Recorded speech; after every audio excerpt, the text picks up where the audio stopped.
पहला सामुएल 13:14। जल्दी वचन पढ़कर जाएंगे, जल्दी जल्दी। हाँ, माइक ऑन कर दो।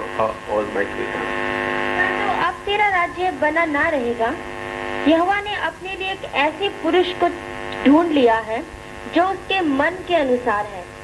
अरे में इधर शमूएल शाऊल राजा को बोल रहा है, परमेश्वर अपने लिए एक मनुष्य को ढूंढ लिया है जो परमेश्वर के मन के अनुसार। तो दाऊद परमेश्वर का मन के अनुसार का था। उन्होंने बहुत गलतियां की है, तो इसका मतलब यह नहीं परमेश्वर गलती करने वाला है, नहीं। दाऊद का जीवन का गहराई, उनका वफादारी, तो एक एक व्यक्ति को हम लेते समय में उसका कैसा है, उसका वफादारी। मूसा परमेश्वर के सामने कैसा वफादार था, और एलीशा के बारे में सीखा, और यहोशू के बारे में सीखा। तो परमेश्वर का नजर अपने लोगों के ऊपर बने रहता है, देखता है। और आप लोग ये बात समझना, हम कौन सा सेवा में लगा हुआ है। लोगों को परमेश्वर का घर बना रहा है। कौन सा सेवा में लगा हुआ है? घर बना रहा है। इसे बड़ा सेवा दुनिया में है ही नहीं। प्रेसिडेंट बुश का काम इसके सामने कुछ भी नहीं है। हिंदुस्तान का प्रधानमंत्री वाजपेयी का काम इस काम के सामने कुछ भी नहीं।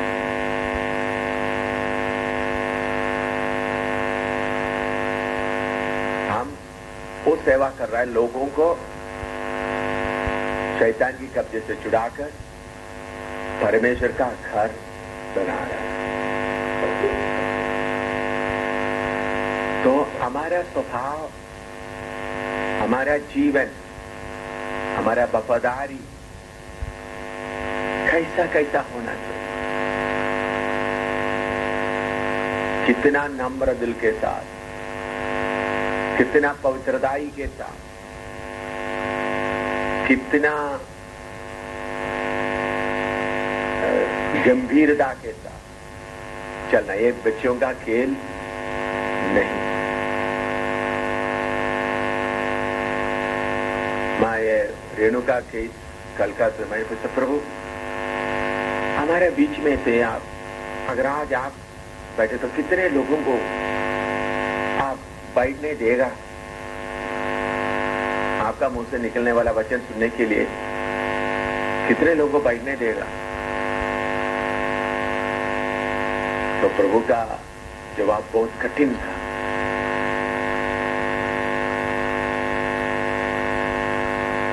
प्रभु ने फिर मुझे बताया, मैं 12 चेलों को लेके गया, उनको अलग अलग मैं क्या करते थे, सिखाते थे। लोगों को मैं सिखाता था, उसके बाद उनके साथ रहने के लिए। आपको माल में 12 चेलों को वाचन भी थोड़ा सा आप सुने मरकज। मैंने 12 चेलों को लेकर तब उसने 12 पुरुषों को नियुक्त किया। 12 पुरुषों को नियुक्त किया कि वे उसके साथ साथ रहे। उसके साथ साथ रहे और वह उन्हें भेजे कि प्रचार करे। हाँ, उस वक्त में सेवा का काम शुरू नहीं हुआ था, बाद में पेंतकोस्त के दिन में शुरू हुआ, लेकिन उसके पहले उसका तैयारी में उन्होंने चुना।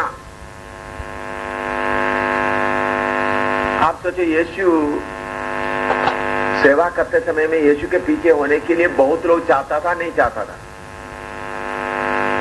बड़े बड़े लोग चाहते थे, बड़े धनी लोग चाहते थे।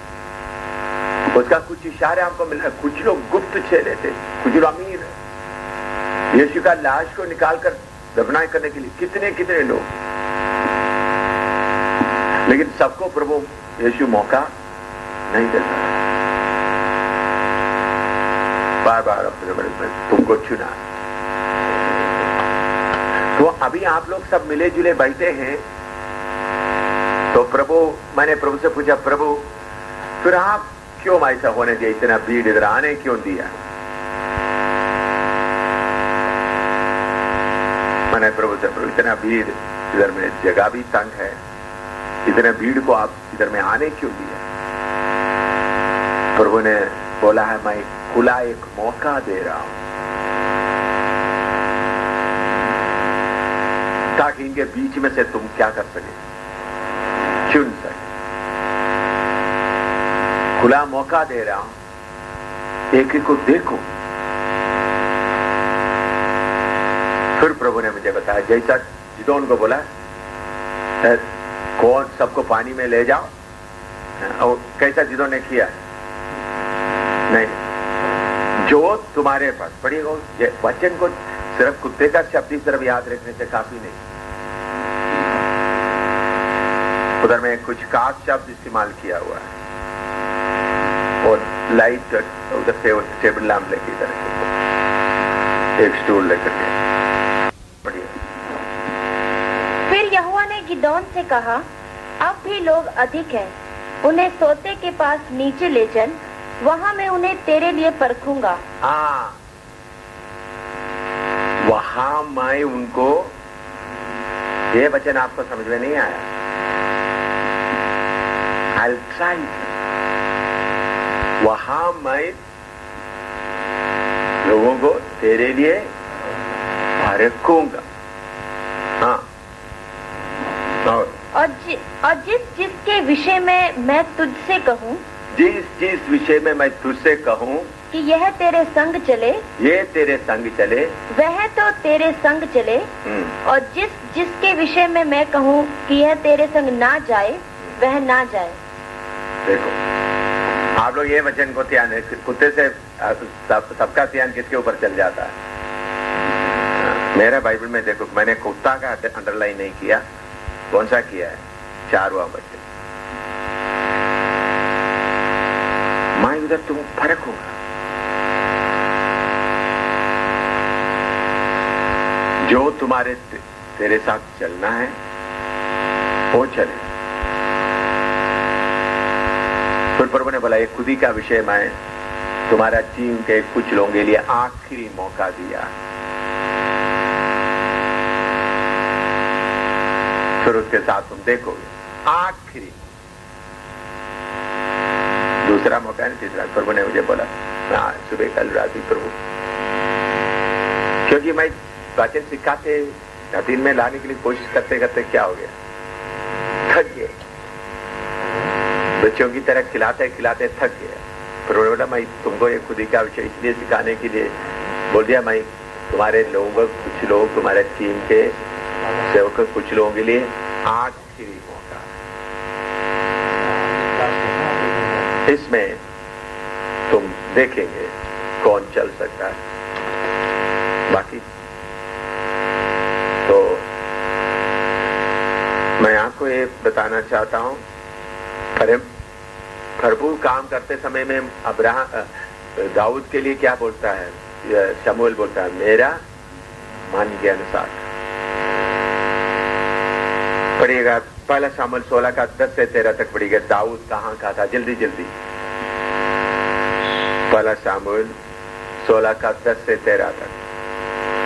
यूं ही यिशै ने अपने 7 पुत्रों को शमूएल के सामने भेजा, और शमूएल यिशै से कहता गया, यहोवा ने इन्हें नहीं चुना। तब शमूएल ने यिशै से कहा, क्या सब लड़के आ गए? वह बोला, नहीं, लहरुआ तो रह गया और वह भेड़ बकरियों को चरा रहा है। शमूएल ने यिशै से कहा, उसे बुलवा भेज, क्योंकि जब तक वह यहाँ ना आए तब तक हम खाने को ना बैठेंगे।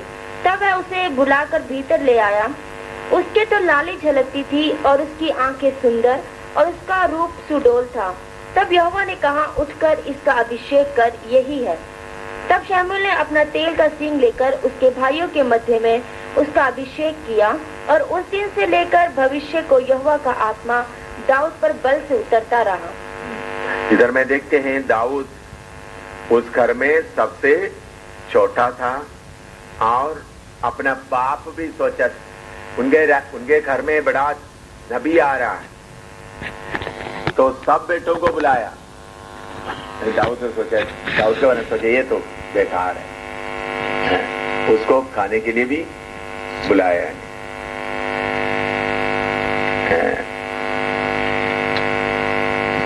लेकिन परमेश्वर उधर में एक वचन, उन्होंने बड़े लड़के को देखा, उसका 7 पढ़िएगा, 6-7 पढ़िएगा। जब वे आए तब उसने एलियाब पर दृष्टि करके सोचा कि निश्चय जो यहोवा के सामने है वही उसका अभिषिक्त होगा। परंतु यहोवा ने शमूएल से कहा, ना तो उसके रूप पर दृष्टि कर और ना उसके डील की ऊंचाई पर, क्योंकि मैंने उसे अयोग्य जाना है। क्योंकि यहोवा का देखना मनुष्य का सा नहीं है, मनुष्य तो बाहर का रूप देखता है, परंतु यहोवा की दृष्टि मन पर रहती है। मनुष्य बाहर का रूप को देखता है, यहोवा किसको देखता है? मन को देखता है।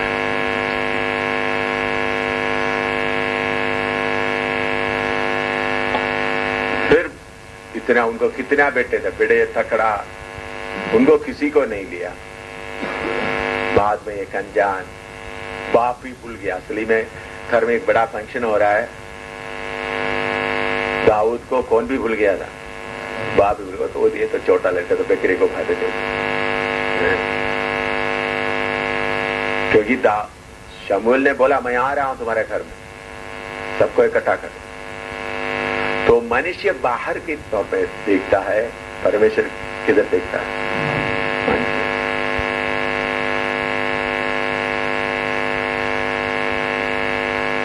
तो हम जब प्रभु का वचन सुनते, ये कल परसों से जो आप ये नहीं सोचना खुद ही का वचन आपने सुनने के लिए मिला, ये तो हमने कितने बार सुना है, इसके बाद और कितना होगा, ऐसा सोचते हुए रहेगा तो आपको धोखा हो जाएगा। लेकिन प्रभु का वचन के अनुसार अपने आप नम्र करते हुए प्रभु के सामने दीन बनेगा, तो फिर प्रभु आपके ऊपर दया करेगा। मैं इधर बैठा हुआ हूं, एम शमूएल प्रभु के सामने, तो प्रभु के लिए काम कर रहा है, दुष्ट आत्मा भी अधीन हो रहा है, तो फिर भी मैं प्रभु का मार्ग से हट जाएगा तो प्रभु मुझे उठाकर 1 सेकंड में फेंक देगा, 1 सेकंड में फेंक देगा। अगर मैं डर और खौफ के साथ प्रभु का मर्जी के अनुसार ना चलते, आप अपना मन में भी चलाता रहेगा, 1 सेकंड में प्रभु क्या करेगा? उठाकर फेंक देगा। और मुझे प्रभु फेंकने के लिए या इधर का पूरा प्रोग्राम बंद करने के लिए एक ही है, कहीं से कोई हमारा किराया नहीं आया तो फिर इधर में कोई रह नहीं सकता। पिछले महीने ऐसा एक घटना आ गया, पहले बार आया, इतने सालों के बाद पहले बार आया, किराए देने के लिए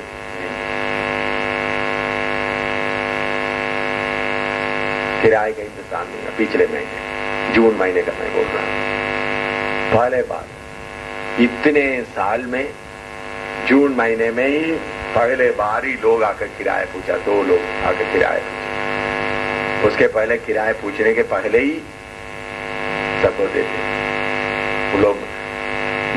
मैंने उनको बोला कि हमने 10 तारीख के पहले देते,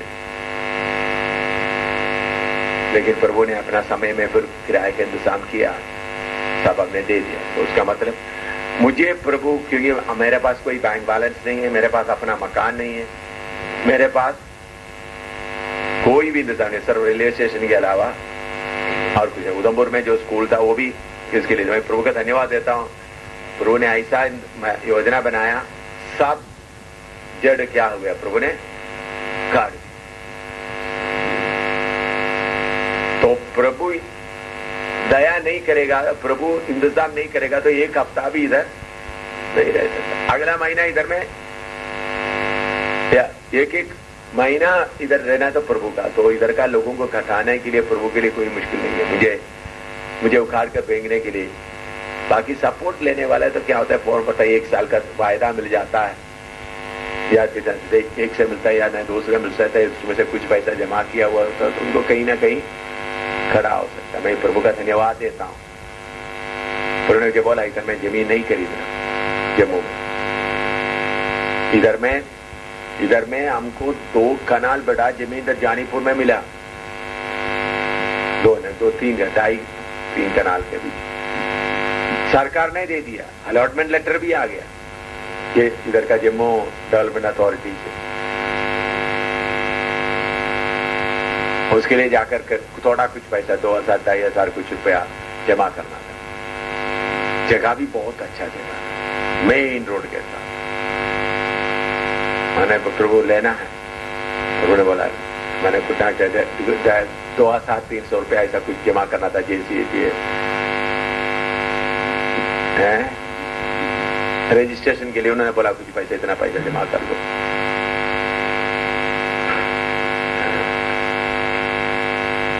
क्योंकि मैं उसका 1 साल पहले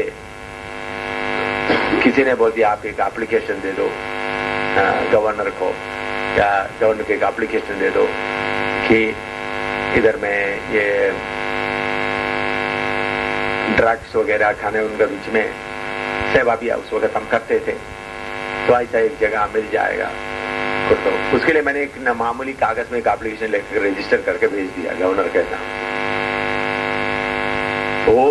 मैंने तो वो सारे काम खुल गए, ऐसा एप्लीकेशन दे दिया, वो भी खुल के। वो कागज ऊपर नीचे चलते चलते चलते बाद में जमीन क्या हो गया, अलॉट हो गया। ये सीधे ऑर्डर आ गया, 1 साल 1 साल 3 साल के टाइम आ गया, इधर में ही आ गया। इतना जमीन कब्जा कर लो उधर में। जाकर देखा तो जमीन बहुत अच्छा जगह है। आगे प्रभु से प्राप्त है प्रभु कुछ 2,000 है, 2,200 या 1,200 ऐसा कुछ पैसा जमा करना JCA के बाद। जाकर प्रभु से प्रार्थना करके देखा तो बोला इधर तुम जमीन मकान नहीं बनाना, किराए मकान में ही रहना। बस मैं उसका कोई जवाब ही नहीं दिया। उन लोग उसमें कुछ 1 महीने का टाइम दिया था, इतने समय के अंदर आकर क्या करना। तो मैं क्यों बताऊं, मैं प्रभु के आज्ञा के अनुसार एक एक कदम चल रहा। तो हम आगे बढ़ते समय में परमेश्वर का मर्जी के अनुसार का बाहरी देखो, मनुष्य बाहर का चीज देखता है, परमेश्वर क्या देखता है। अभी पहले सामुएल 16 का 14 से 23 तक पढ़िएगा। पहले सामुएल 16 का 14 से 23 तक। और यहोवा का आत्मा शाऊल पर से उठ गया, और यहोवा की ओर से एक दुष्ट आत्मा उसे घबराने लगा। और शाऊल के कर्मचारियों ने उससे कहा, सुन, परमेश्वर की ओर से एक दुष्ट आत्मा तुझे घबराता है। हमारा प्रभु अपने कर्मचारियों को जो उपस्थित है आज्ञा दे कि वे किसी अच्छे वीणा बजाने वालों को ढूंढ लाए, और जब जब परमेश्वर की ओर से दुष्ट आत्मा तुझ पर चढ़े तब तब वह अपने हाथ से बचाए और तू अच्छा हो जाए। शाऊल ने अपने कर्मचारियों से कहा, अच्छा, एक उत्तम बजवैया देखो और उसे मेरे पास लाओ। तब एक जवान ने उत्तर देकर कहा, सुन, मैंने बैतलहम में यिशै के एक पुत्र को देखा जो वीणा बजाना जानता है, और वह वीर योद्धा भी है और बात करने में बुद्धिमान और रूपवान भी है, और यहोवा उसके साथ रहता है। तब शाऊल ने दूतों के हाथ यिशै के पास कहला भेजा कि अपने पुत्र दाऊद को जो भेड़ बकरियों के साथ रहता है मेरे पास भेज दे। तब यिशै ने रोटी से लदा हुआ एक गधा और कुप्पा भर दाख मधु और बकरी का एक बच्चा लेकर अपने पुत्र दाऊद के हाथ से शाऊल के पास भेज दिया। और दाऊद शाऊल के पास जाकर उसके सामने उपस्थित रहने लगा, और शाऊल उससे बहुत प्रीति करने लगा, और वह उसका हथियार ढोने वाला हो गया। तब शाऊल ने यिशै के पास कहला भेजा कि दाऊद को मेरे सामने उपस्थित रहने दे, क्योंकि मैं उससे बहुत प्रसन्न हूँ।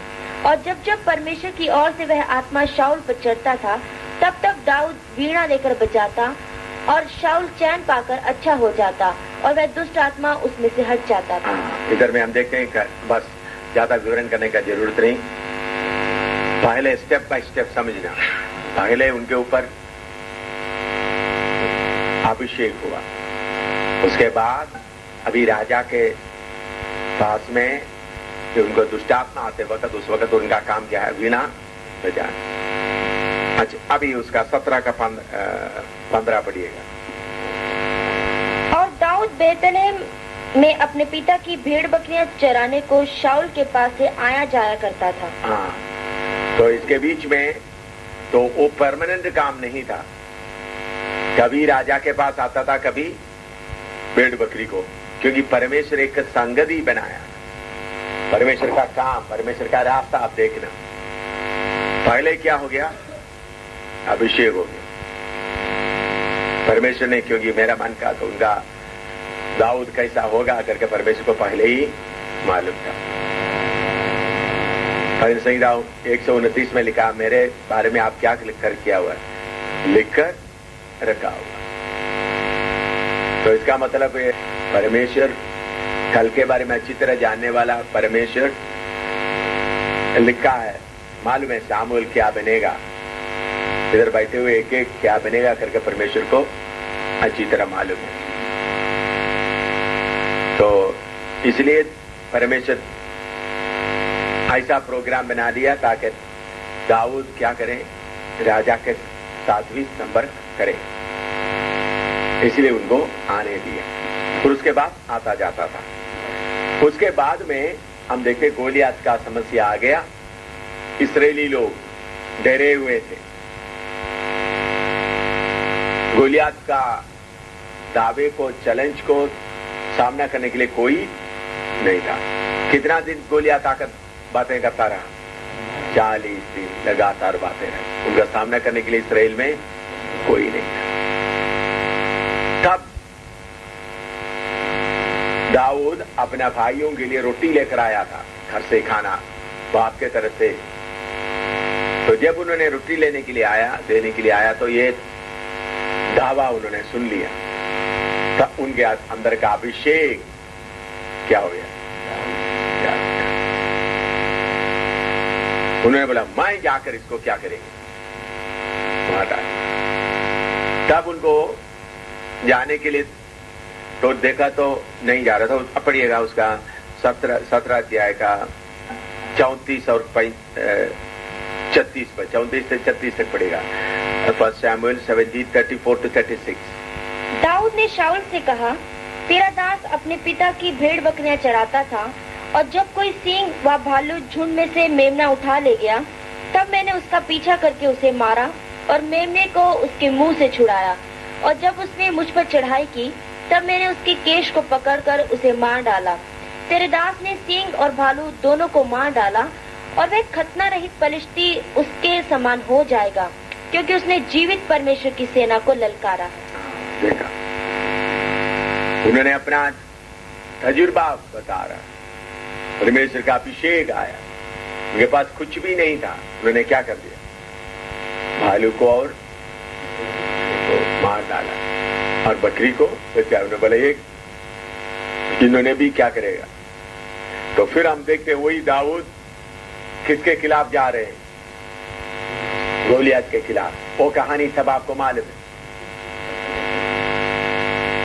उन्होंने लकड़ी लेकर, वो गोलियत कितना बड़ा आदमी था, लेकिन दाऊद क्या कर रहा है, अपना छोटा सा पत्थर लेकर मारा, तो पत्थर आकर उसका माथे में घुस गया, उधर ही गिर पड़ा। उनका तलवार लेकर उनको काटा। तो उसके बाद हम देखते हैं पहला शमूएल 18 का 6 से 9 तक पढ़िएगा। पहला शमूएल 18 का 6 से 9 तक। जब दाऊद उस फलिश्ती को मारकर लौटा आता था और वे सब लोग भी आ रहे थे, तब सब इस्राएली नगरों से स्त्रियों ने निकलकर डफ और तिकोने बाजे लिए हुए आनंद के साथ गाती और नाचती हुई शाऊल राजा के स्वागत में निकली। और वे स्त्रियां नाचती हुई एक दूसरे के साथ यह गाती गई कि शाऊल ने तो हजारों को, परंतु दाऊद ने लाखों को मारा है। तब शाऊल अति क्रोधित हुआ और यह बात उसको बुरी लगी और वह कहने लगा, उन्होंने दाऊद के लिए तो लाखों और मेरे लिए हजारों ही ठहराया, इसलिए अब राज्य को छोड़ उसको अब क्या मिलना बाकी है। तब उस दिन से भविष्य में शाऊल दाऊद की ताक में लगा रहा। देखो अभी इधर में अभी जो विषय आप समझने का विषय, वफादारी का विषय, अभी हम दाऊद के बारे में नहीं सीख रहा है पूरा, बल्कि दाऊद का उस हालत का वफादारी। अभी समझ लो एक कप है, तो इधर में क्या है, कुछ लिखा है, ये एक अभी पूरा कप के बारे में नहीं सीख रहा है। अभी समझ लो मैं इसका हैंडल के बारे में बता रहा हूं, इसका कप का हैंडल। तो इसी मुताबिक दाऊद का अभी क्या सीख रहा है, वफादारी। अभी लोग के सामने कौन बड़ा हो गया, दाऊद। लोग गीत गाने लगे, शाऊल तो हजारों को मारा, दाऊद लाखों को। उस समय में शाऊल के ऊपर कौन सा आत्मा है, दुष्ट आत्मा। ये बात किसको मालूम है, दाऊद को अच्छी तरह मालूम। उसका 19 का 8 पढ़िएगा। तब फिर लड़ाई होने लगी और दाऊद जाकर पलिश्तियों से लड़ा और उन्हें बड़ी मार से मारा और वे उसके सामने से भाग गए। देखिए 19 का 8, उन्होंने उसके अधीन में रहते, अच्छी तरह ये वफादारी का लाइन में देखना है। शाऊल राजा का लड़ाई लड़ने के लिए कौन जा रहा है, दाऊद जा रहा है। उनके ऊपर अभिषेक खोया हुआ शाऊल बैठा हुआ है। अच्छी तरह वचन को आपका मन में अच्छी तरह बैठना है। अभिषेक खोया हुआ शाऊल के नीचे अभिषेक पाया हुआ दाऊद को रखा है परमेश्वर। ये भेद कितने लोगों को समझ में आया?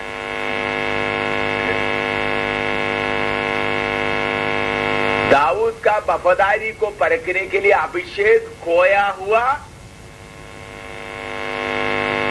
शाऊल के अधीन में किसको रखा है, दाऊद। वो भी प्रभु ने वो काम दिया है ताकि लड़े। तो आपको मालूम है जो फौज को कंट्रोल करता है वो राजी को भी क्या कर सकता है। देखिए अच्छी तरह भी सुनना, लोग अभी किसके साथ में हैं, दाऊद के साथ। फौज भी अभी किसके अंडर में है, शाऊल के ऊपर दुष्ट आत्मा। प्रभु कैसा वफादारी को चेक कर रहा है।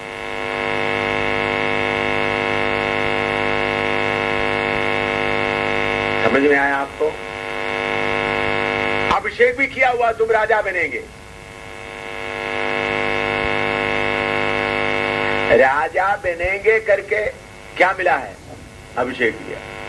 राजा बनेंगे करके अभिषेक भी मिल गया, फौज उसके कंट्रोल में है क्योंकि वो जाकर लड़ता है। लोग भी किसके तरफ में है, तो सिंहासन लेने के लिए कोई मुश्किल है उनको।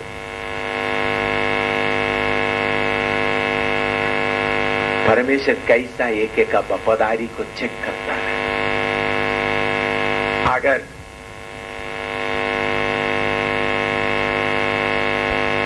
मैं आम तौर पर आपको बताते आ रहे हैं, सीनाई पहाड़ का सेवकाई में इतना चेकिंग है, तो सियोन पहाड़ का सेवकाई में कितना चेकिंग है। इस चेकिंग में आजकल का कितने पास्टर लोग पास होंगे आप बताओ।